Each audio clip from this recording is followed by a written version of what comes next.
Hey, it's Devin Burke, your coach and guide to getting your best night's rest. And in this week's training, I'm going to share with you something that is really common, actually, for people that struggle with insomnia, people that struggle with falling asleep, staying asleep. And what that is sleep envy. So this image perfectly captures what we're going to be talking about today, how to deal with sleep envy, which is essentially, well, let's talk about what is it. And for that, I am going to bring in a guest today to explain what sleep envy is. So just give me a second here. What is sleep envy?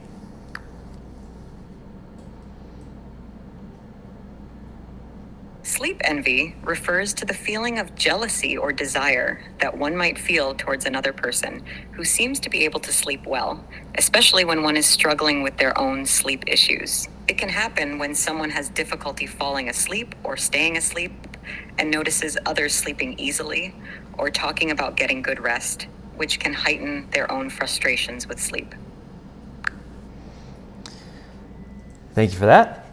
So, let's dive into this. So first and foremost, I want you to understand that what you're experiencing, if you're experiencing sleep envy, it's not unique. It's very, very, very common for people that have a partner, a bed partner, spouse, husband, wife, boyfriend, girlfriend, whatever, to experience sleep envy. And it kind of sounds something like this in the mind. It's like you're seeing this person, they're sleeping peacefully, and you're up staring at the ceiling, or just not tired or feeling a little restless, and you look over and you just see this person peacefully sleeping, and you kind of this is kind of how you start to feel, right? So let's dive into this. So first and foremost, it's important to notice how you feel when you compare yourself to your bed partner. So this is step one. Step one is to notice what's created when you're looking at this person and you're comparing your situation, what you're experiencing, with theirs. They're asleep peacefully, maybe they're snoring, they look like a log, and there's just this frustration, this anger, maybe envy. Of course there's envy, but there's a frustration, there's a pressure, maybe there's a resentment. These are some of the words that we hear our clients at Sleep Science Academy share when they're experiencing this phenomenon. So just notice what you're feeling, step one. The next step is to ask yourself this question: do these feelings create more opportunity for sleep to happen or less? And really get honest with that question.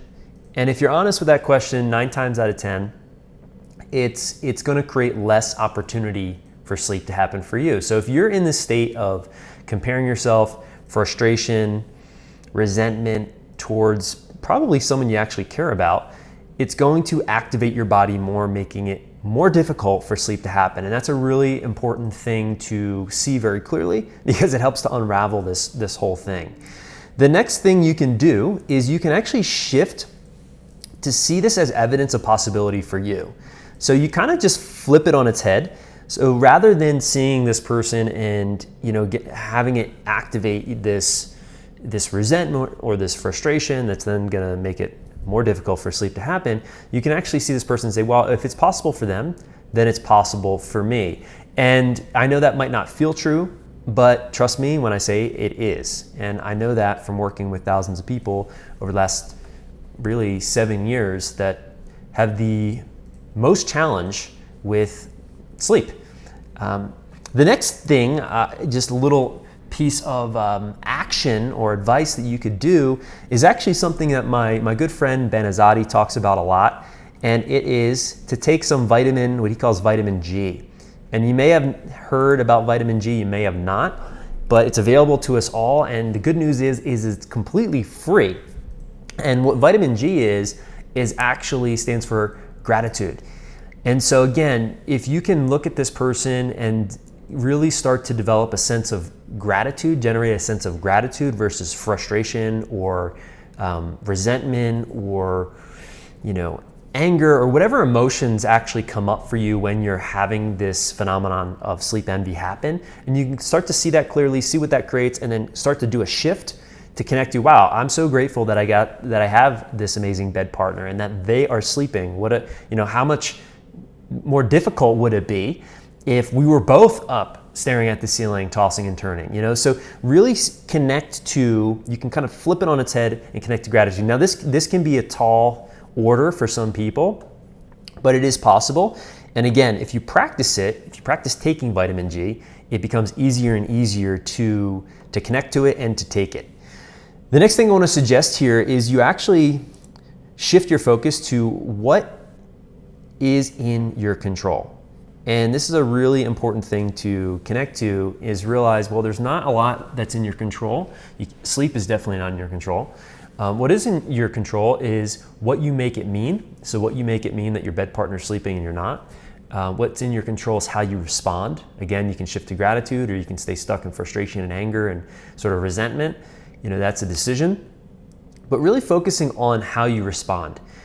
And a great way to respond to this situation is actually, if you're there, these feelings are coming up for you, let them come up, get out of bed, go do a reset somewhere, go to your place, execute on your plan, not so that you go back to sleep, but just to do it. Very important key distinction there. And I'm gonna film a video that'll probably be released next week on it's not just what you do, it's how you think about what you do that makes the difference. And we're gonna do a whole training, a whole video just on that little phrase there, because it's really important to understand that.